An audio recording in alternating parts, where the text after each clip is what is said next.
doctor Mohammad ইউনূসের উদ্দেশ্যে এখান থেকে আমরা আওয়াজ তুলছি যে যতক্ষণ অব্দি পার্বত্য চট্টগ্রাম ভারতের অন্তর্ভুক্ত না হয় ততক্ষণ অব্দি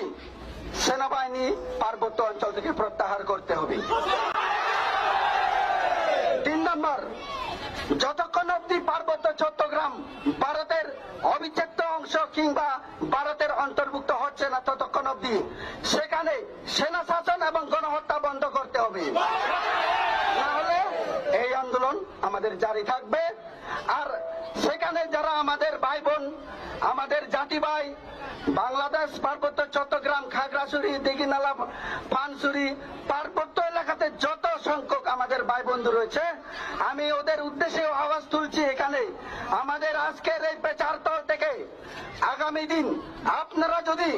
খণ্ডিত না হয়ে একত্র হয়ে যদি আপনারা